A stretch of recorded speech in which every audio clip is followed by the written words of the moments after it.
जय श्री कृष्णा। पितृपक्ष आ चुका है और पितृपक्ष की ये जानकारी आप तक जरूर पहुंचनी चाहिए।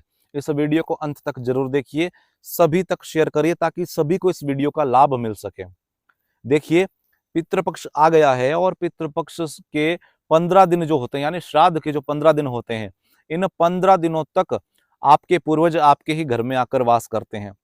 अतल वितल सुतल तलातल महातल रसातल पाताल लोक से यात्रा करते हुए, यानी 11 लाख करोड़ किलोमीटर की यात्रा करते हुए आपके घर में वो अतिथि बनकर आते हैं। और यदि आप अपने पूर्वजों को अन्न जल तर्पण नहीं देते तो वो कैसे तृप्त हो पाएंगे? वो तो बेचारे वहीं परेशान होंगे, 15 दिन इतने दूर से यात्रा करके आए आपके घर में और आप उनको कुछ दे ही नहीं रहे, उनको तर्पण ही नहीं दे रहे, तो कैसे प्रसन्न होंगे वो? इसलिए इन 15 दिनों में अपने घर में तर्पण जरूर दीजिए। अच्छा, तर्पण कैसे देना है? एक बर्तन में गंगा जल मिश्रित जल भर करके उसमें थोड़ा सा दूध मिलाइए, काले तिल मिलाइए, जौ मिलाइए और अंजलि में जल भरिए और कहिए ओम पितृदेवताभ्यो नमः। ऐसा कह करके तर्जनी और अंगूठे के बीच से जल गिरा देना है।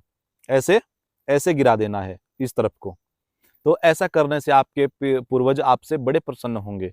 इसके अतिरिक्त आप एक उपाय भी कर सकते हैं। जिन लोगों के ऊपर पितृदोष लगा हुआ है, प्रतिदिन इन 15 दिनों को संध्या काल में किसी पीपल के पास जाकर के तिल के तेल का एक दीपदान जरूर करिए। ऐसा करने से आपके पूर्वजों को बड़ी प्रसन्नता होती है।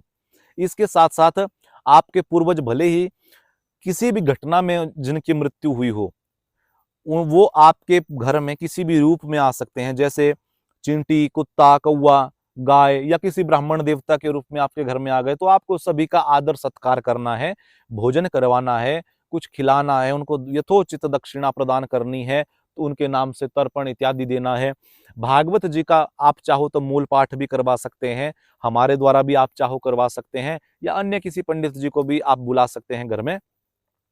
देखिए, पितृदोष से मुक्त होने का केवल एक ही उपाय होता है इस कलयुग में, श्रीमद् भागवत जी का पोथी पाठ। इसी से आपके पूर्वजों को परम शांति प्राप्त होती है। इसके साथ साथ 8 प्रकार के ऐसे भी लोग हैं जिनके हाथों से उनके पूर्वज तर्पण अन्न ग्रहण नहीं करते, जिनके घर का अन्न उनके पूर्वज लेना स्वीकार नहीं करते, प्रसन्न नहीं होते, और ऐसे लोगों पे हमेशा पितृदोष लगा रहता है। ये 8 प्रकार के लोगों के बारे में आप जान लीजिए। कहीं उन 8 प्रकार के लोगों में आप तो नहीं आते, तो आपके पूर्वज आपके हाथों से फिर अन्न जल नहीं लेंगे। इसलिए वो 8 प्रकार के लोग कौन कौन से हैं?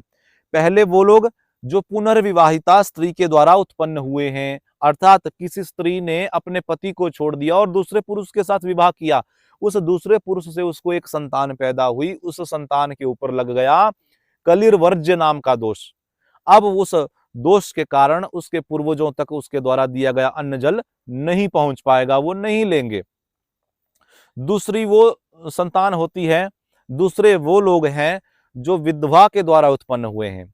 किसी विधवा ने दूसरे पुरुष के साथ विवाह किया और संतान पैदा की, तो उस संतान पर भी कलिर्वर्ज्य नाम का दोष लग गया। अब उस संतान के हाथों से उसके पूर्वज अन्न जल ग्रहण नहीं करेंगे। इसका उपाय भी आपको बाद में बताएंगे। इसके बाद समान गोत्र प्रवर शाखा में जिन्होंने विवाह किया है, एक ही गोत्र में विवाह कर लिया और संतान पैदा कर दी, उस संतान के हाथों से भी उनके पूर्वज अन्न जल ग्रहण नहीं करेंगे। इसलिए समान गोत्र में विवाह करने की हमारे सनातन धर्म में बिल्कुल मनाही की गई है, बिल्कुल निषेध है। और अंतर जातीय विवाह किसी ने यदि किया है, किसी लड़का किसी दूसरी जाति का है, लड़की किसी दूसरी जाति की है, तो इन दोनों ने जो संतान पैदा की, उस संतान पर भी दोष लग गया चांडालत्व का। इसीलिए उस संतान के हाथों से दिया गया अन्न जल तर्पण उसके पूर्वज स्वीकार नहीं करेंगे। ऐसी संतानों पर हमेशा पितृदोष लगा रहता है। कितनी भी शांति करवाओ, कुछ भी करवा लो, लेकिन वो दोष कभी भी मिटता नहीं है। फिर कहते हैं लोग, प्रश्न उठाते हैं कि पंडित जी घर में आए थे, हमने शांति भी करवाई, लेकिन कोई फायदा नहीं हुआ। कारण ये है।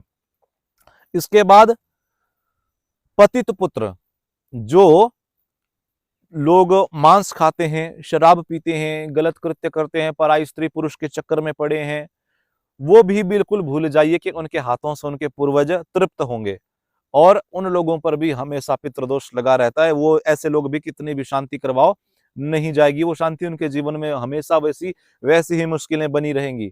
इसलिए यदि पितृदोष से मुक्त होना है तो सबसे पहले अपने आचरण को सुधारना पड़ेगा। और 8वीं संतान सन्यासी के द्वारा, यानी कि इसे सन्यासी, पहले तो सन्यासी था, बाद में विवाह करके संतान पैदा कर दी, उस संतान के हाथों से भी उसके पूर्वज अन्न जल ग्रहण नहीं करेंगे, तृप्त नहीं होंगे। अब इन सब का या ऐसी स्थिति यदि आपके जीवन में बन रही है तो आपको क्या उपाय करना है, उपाय सुन लीजिए।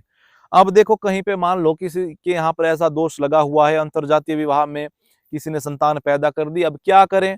तो भैया, उनके जो पूर्वज हैं, जिनकी किसी भी कारण से मृत्यु हुई है, तो ऐसे लोग अपने घर में किसी वैदिक ब्राह्मण को, पंडित जी को बुलाइए जो धर्म कर्म को जानते हैं, उनको बुलाइए अपने घर में और कहिए, पंडित जी, हमारे घर में ऐसी ऐसी स्थिति है, हम लोग तो इसके अधिकारी नहीं है, अपने पूर्वजों को जल तर्पण देने के अधिकारी तो हम नहीं है, लेकिन अब आप ही हमारे पूर्वजों को तृप्त कर दो, क्योंकि हमने तो ये अधिकार खो दिया है। हमारे माता पिता ने गलत आचरण करके, मन के वशीभूत होकर के अपनी मर्जी से ही कृत्य किया और हम पैदा हुए। अब हमारे द्वारा तो हमारे पूर्वज अन्न जल ग्रहण नहीं करेंगे, तो आप ही हमारे घर में आइए और हमारे पूर्वजों को तृप्त करिए। तो आपके घर में आकर वही पंडित जी तर्पण भी देंगे आपके पूर्वजों को, वही उन्हीं के हाथों से आपके पूर्वज तृप्त होंगे। इसलिए इस वीडियो को सभी तक शेयर करिए। कहीं कहीं पर ऐसी स्थिति है तो आप लोग ये उपाय कर सकते हैं। जय श्री कृष्ण।